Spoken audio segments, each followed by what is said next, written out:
Hey everyone, welcome back to the dining room shop.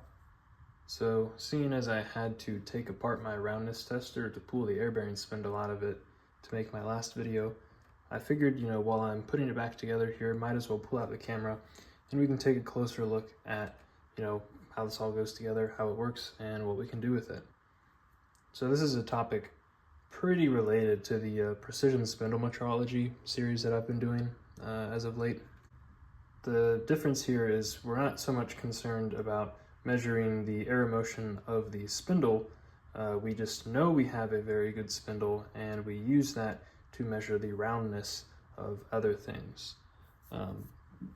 Basically, a good rule of thumb is the spindle air motion should be maybe say 10x better than whatever we're trying to measure the roundness of. And if it is, then we can basically just assume the contribution from the air motion to our measurement to be negligible and directly measure roundness with no air separation necessary. So, with that criteria met, a basic, just like quick inspection use of a roundness tester like this might be, you get your air bearing spindle, your metrology grade axis of rotation, you put your indicator on the part that you want to measure on it, and then your TIR that you see on the indicator as you're trying to dial it in as good as you can. Whatever that TIR is, when you can't dial it in any further, is approximately your roundness. Just peak to valley if you look at that measurement. It's not exactly, but for many things that can be good enough. Of course, we want to do a little bit better than that, so I've incorporated an encoder that goes on the spindle here, and I've written a little piece of software to let us take a look at the measurement a little bit deeper. But I'm getting ahead of myself here. Let's first reassemble this thing and see how it goes together, and then we can start playing with it. So step one is going to be to remount the encoder shaft here. This is a pretty basic little shaft, just made out of some mild steel with a decently precise diameter here for the encoder disc to mount on. And importantly, the bottom face, the face that mates to the spindle itself, has been ground, just side wheel ground on a cylindrical grinder so that it's very flat. We want to make sure that everything that's getting bolted to the spindle and whatever we're bolting the spindle to is extremely flat or flexible. You can pick one. The idea being we don't want to distort the body of the spindle or the rotor of the spindle in any way when we bolt something to it, as that could induce air motion. So for a rigid part, we want to make sure it's very, very flat so that it mates perfectly, and when you tighten up the bolts, it doesn't try and pull and warp any of the parts of the spindle.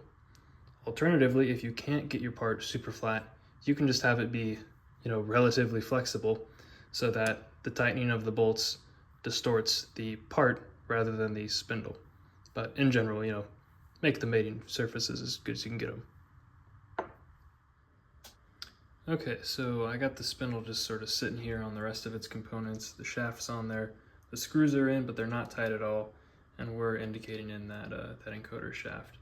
Right now it's running, we're looking at the bottom scale there, I don't know, probably 3.5 tenths or so, so we've got a little bit more to go. But the procedure for this, what that's gonna look like is I'm gonna get this dialed in as good as I can, or almost as good as I can, with the screws completely loose. I'm gonna then come in and tighten them down, and when I say tighten, just turn the screws until they contact the top surface there, and start to apply some force. From there, hopefully nothing moves, but something will probably move, so I'll tweak it a bit more, make a couple more adjustments to the runout.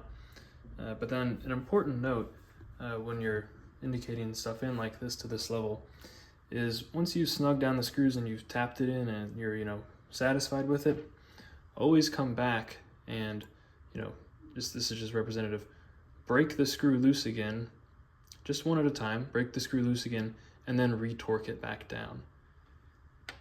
Idea behind that is, so you've snugged it and then you've tapped it in a little more, made some final adjustments. If there's any like built up stress or sort of springiness to that screw or anything like that, once you've tightened it and then strained it and pushed it in one direction, it might not have, you know, completely, there's probably still forces left over, basically something sprung in the system, either the springs, you know, pushed, bent over a little bit or something.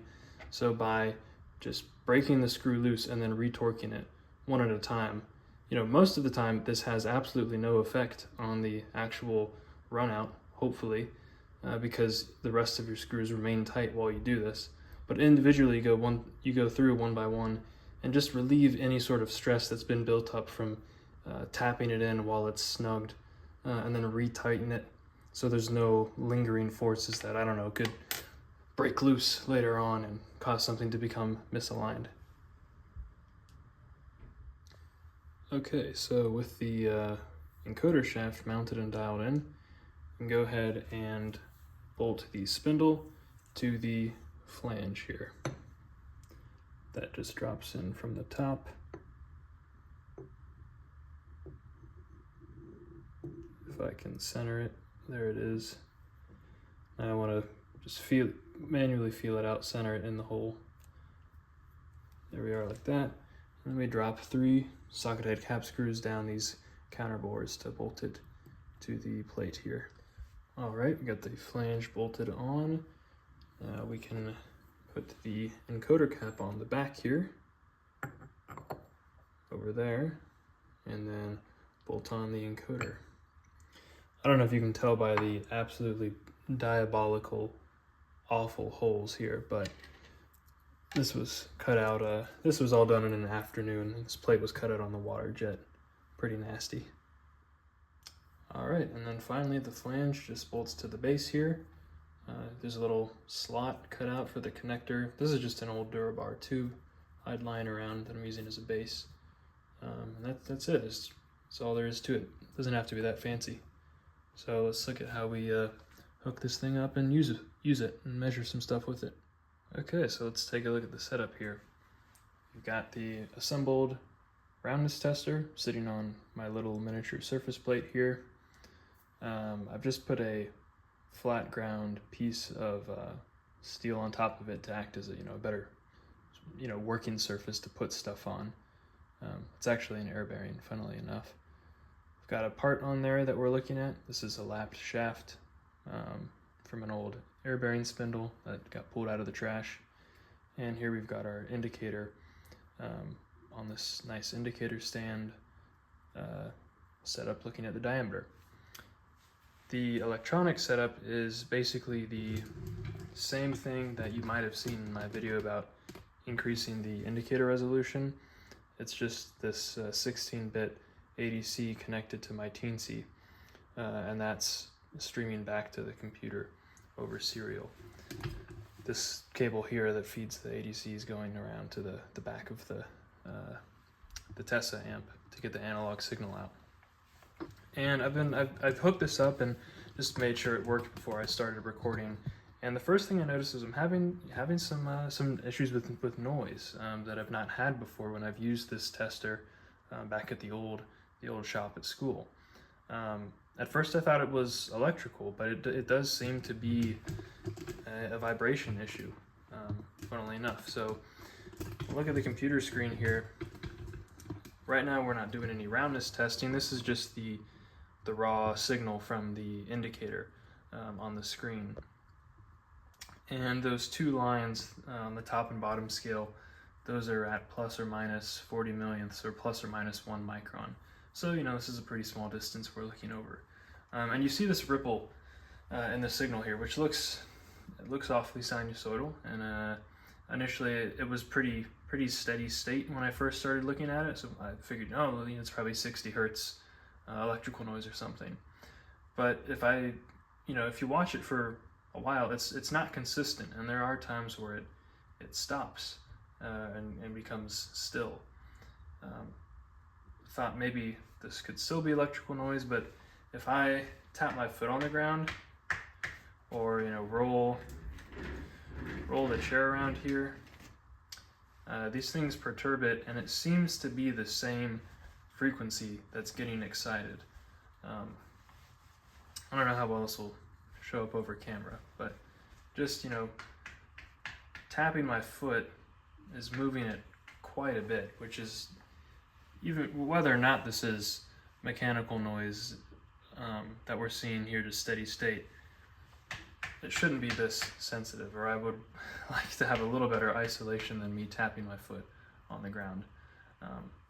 So we'll have to play around with some ways to minimize that and isolate this a bit better. But you know, if we just let it sit there and don't move around, don't touch anything, don't speak too loudly, our noise floor seems to be about in the, I don't know, 2 to 5 microinch regime, which we'll have to call good enough for right now. So at least, you know, we'll do a quick demo and show how this thing works, and we can try and improve the performance over time. Okay, so obviously step 1 of using this thing is to put the part on there on the spindle and to get it dialed in as good as we can. It doesn't need to be perfect, it technically just needs to be within range of the finest scale that you're going to use, but minimizing it sort of improves the signal to noise of the signal we're looking at, so it's good to get it as good as you can. I didn't show that whole process for this shaft. I don't want this to turn into an A-bomb video. But anyways, you can see now we're on the finest scale here, and I'll give the spindle a little spin, and our run out is, you know, maybe 20 millionths or half a micron, so I'm pretty happy with that. Now note that I was only able to dial this in that good because the roundness is on the order of 20 millionths. If this part were, you know, a micron out of round, or, you know, 5 microns out of round, you'd have a very hard time, especially if the shape was inconsistent and weird, getting it to run that true. But anyways, it's dialed in now, and to take a measurement, sort of zoom out here. My actual roundness tester program is in MATLAB here. What I'll do is I'll get this thing spinning. We take 4 revolutions of data from the spindle. So I'm going to spin it up first so I don't actually touch and influence the spindle while it's measuring, because that would be very obvious if I poked it while it was taking the reading.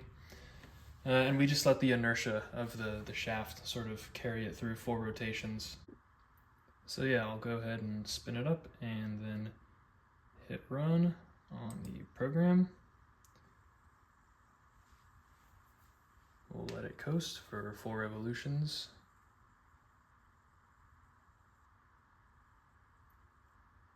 And there's our output. Let's take a look. So here's what that shaft looks like. Part of the output from the program, we get a little bit of textual data down here. It gives us the run out that it detected, and obviously it's subtracted from the final data. The peak to valley roundness and the RMS roundness, if you're interested in that. So we got 37, 16, and 3. But you know, we like pictures, so here's what the actual shaft shape is. Not an immediately obvious periodic pattern, like, you know, if you could see like rolling elements or something in the spindle shape, and that makes sense because this was a lapped part. We also get a couple other interesting pieces of data. So this is the raw data plotted just in XY coordinates, with the angle in radians being the x-axis. And this is all 4 revolutions plotted on top of each other. So this lets us see basically how repeatable the measurement setup is between subsequent rotations. And while this looks decent, I'm not happy with this, just because I've seen it perform much better. All the mismatch we're seeing between subsequent revolutions is definitely a result of that noise that I showed a moment ago. I've seen this match to, you know, well under 1 microinch between subsequent rotations before in a better environment. So I know the indicator and the spindle are of course capable of that. It looks like, so on this particular peak here, between the worst and the best revolution, we've got about 1 microinch of repeatability, which, you know, put that into context, it's good. But if we're doing, you know, single-digit microinch level metrology, you may want a little bit better. So anyways, this is the raw, and you can see that general sinusoidal shape with a frequency of, one undulation per revolution, and that is our runout, right? So this is not the roundness, this large amplitude oscillation here. We want to get rid of that. So through some nice Fourier analysis, we remove it, and this is the result with that one UPR component removed, and this is our roundness data we care about. And so that's nice to see, and you just saw it plotted in polar coordinates on that previous roundness plot. That's the same data. This is the asynchronous error motion data, whatever you want to call it. It's really just noise here. It's an air-bearing spindle with, sub-nanometer potentially asynchronous error motion, and there is no error motion when we're measuring roundness. It's just the shape of the part, it's just the geometry. It should be 100% repeatable for every revolution. So this, in this context, this really is basically just noise. It's what we're seeing here that's causing the subsequent revolutions not to match up. And this is basically just for monitoring, right? If this were very large, we would probably want to consider redoing the measurement or investigating why that is so large. This should be small. And you can see it is. So, that's the 0 scale line, and then that's -5 there. So that's, probably, like we saw up here, probably around 1 microinch at best. Finally, we have our UPR component plot. And this is basically just the Fourier transform of the process data with the runout removed, but I've also converted the y-axis into microinches here. So this is where we can pick up any super obvious, we've got a big 2-lobe error or 4-lobe error, or there's our 14-lobe error from the 14 balls in the bearing or something like that. This is a pretty, as the roundness error goes, this is a pretty flat distribution. If there were like a huge spike or something, it might be from a ball bearing or something like that. You tend to see a lot of 2-lobe from a lapping process, and 2 and 4 are the most predominant components with a little bit of 3. So this is basically the shape we would expect from a lapped part. So that's the software, and that's pretty much the whole system here. But I'm not going to end this video just yet. You can leave if you want, but what I found is this: as soon as I made this, I just started throwing everything under the sun on there to see how round it is. So I'm going to do that now on camera. We're just going to measure some stuff and see how it looks. So here we've got a test ball, again from a PI dumpster. It's supposed to be, this is one of the, this is the artifact that I talked about in the precision spindle metrology series. This is not an ultra precision one, but it's pretty round. So I threw it on here, dialed it in. I didn't spend a bunch of time getting it in perfect. It's inside maybe 50 millionths or so at this point, but the software removes all that, so that's fine. We take the data, and here's what we get out. So there's our roundness plot. Big trilobe shape, which is kind of interesting. I say big, but consider the peak to valley on this graph is 6.7 microinches peak to valley roundness. So this is a pretty round part. And if we look at the other plots, there's that big, nice, almost pretty clean sine wave from the runout, because the magnitude of the runout is so much higher than the magnitude of the roundness error of the ball. But if you just looked at this, you'd never be able to tell that there was a 3-lobe shape, or you'd never be able to tell how round it is really at all, for that matter. But we subtract that once per revolution runout, and we get this as our raw data set, and you can see the 3 lobes there, and a huge spike on the UPR plot at that 3-lobe component, and then a larger one, or not quite as large one, on the 2-lobe, probably again from the lapping process. Just out of curiosity, I also tested, this is just a normal off-the-shelf ball bearing, not a precision lapped artifact or anything. Just off McMaster. I think this is 15/16 in diameter, 50-100 steel, and that turned out pretty round as well. So the peak to valley roundness of this guy was just under 10 millionths. So nothing to scoff at. especially because I think these 50-100 balls don't even have a sphericity spec on McMaster. Now, I should point out that this artifact ball is, I think it's not finished, which is why it's as out of round as it is. Those balls can be made to be under 1 micro-inch roundness, and I think, if I remember correctly, the roundest test ball that they have is something on the order of 3 nanometers peak to valley roundness, which, for context, is like 6 atoms total deviation. That's pretty crazy. So here's a fun one that's relatable. How about an end mill? This is a carbide end mill here. I don't have a great way to hold it.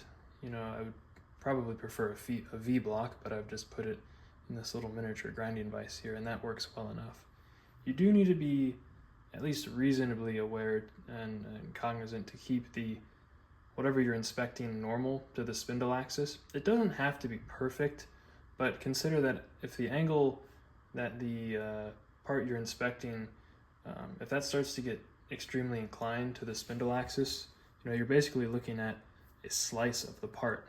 So as you start to have an off-axis part, if you think about what the projection of that would be, it looks like an oval, right?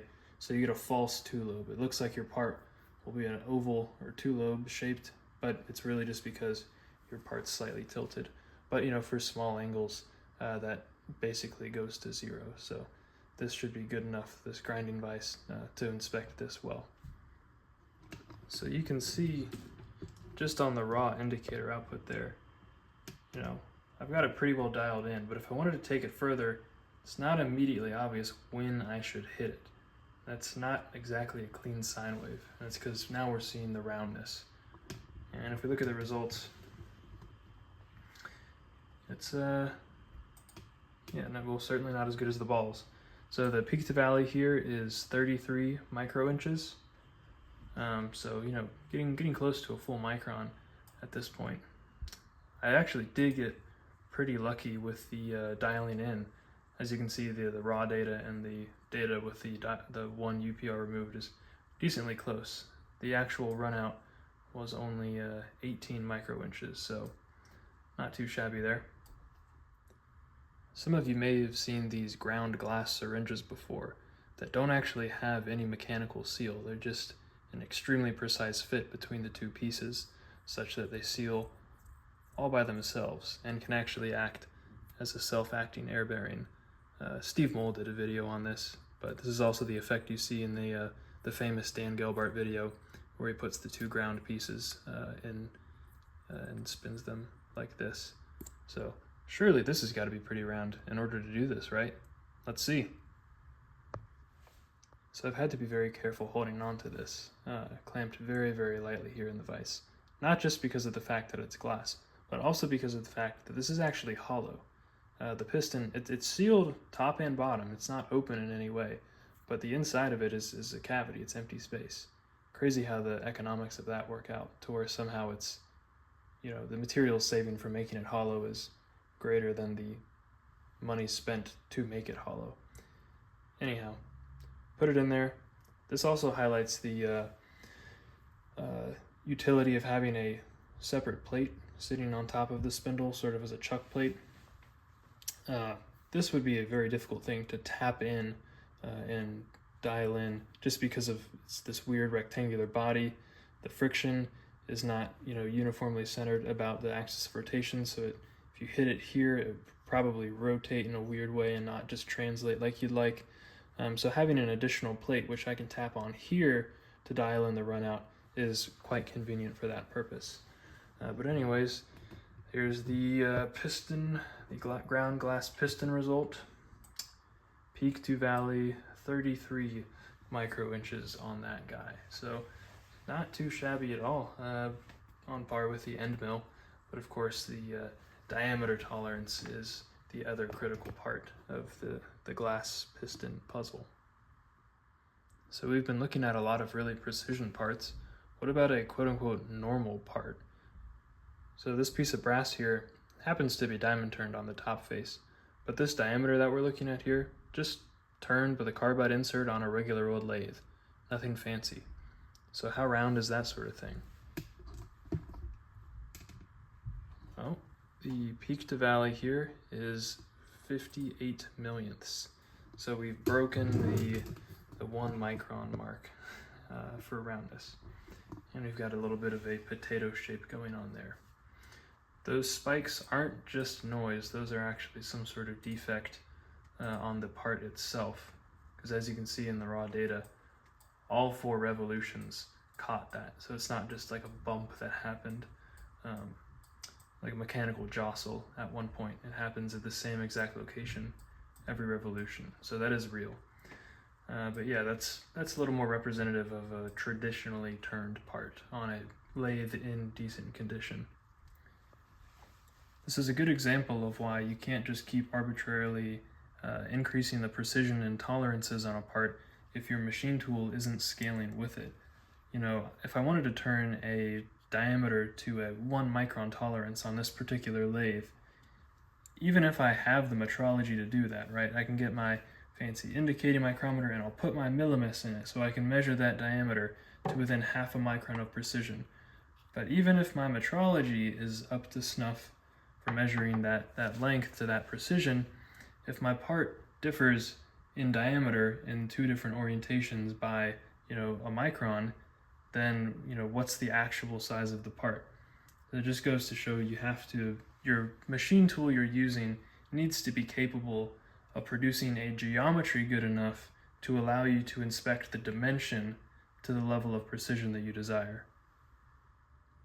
It's also worth mentioning that we can actually use this setup to inspect flatness too, or at least some form of flatness. It's technically circular flatness.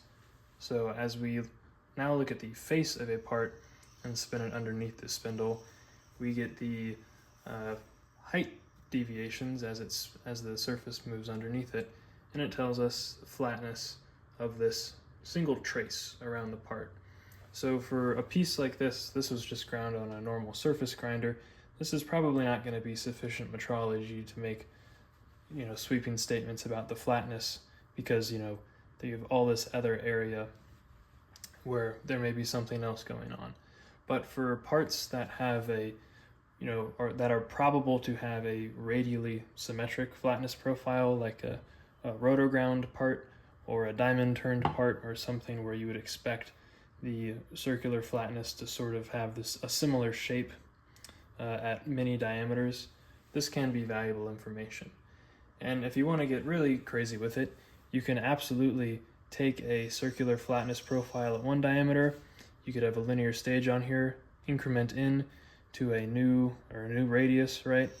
Take another profile, increment in, take another profile, and actually by like spiraling in like that, create a total height map for this whole surface rather than just at a single diameter. But that's another software update we'll get to later. This particular trace from that outside of that air bearing there yields 46 microinches peak to valley flatness. Really not too bad at all. The piece of code that was previously responsible for removing runout, now in the context of inspecting circular flatness, actually removes parallelism, which is parallelism error, which is pretty handy. So as this air bearing just sits on top of the spindle, it appears that, you know, there's maybe a tenth or so of runout on the indicator there, but that's just parallelism error between the 2 faces of this part. We don't care about that in our flatness measurement, but it appears as the same thing in the data, just a sine wave with a frequency of once per revolution, and so the software removes that. Pretty handy. And I think we'll stop it there before I keep going measuring stuff all night. Hope you guys found this interesting. I really love this. I don't know why, it's just fun to dial stuff in and see how round it is. And it's a useful tool for my total diamond turning metrology suite that I'm working on. So let me know if you have any questions or if you're curious how round something is, and we can measure it here. And yeah, thanks for watching.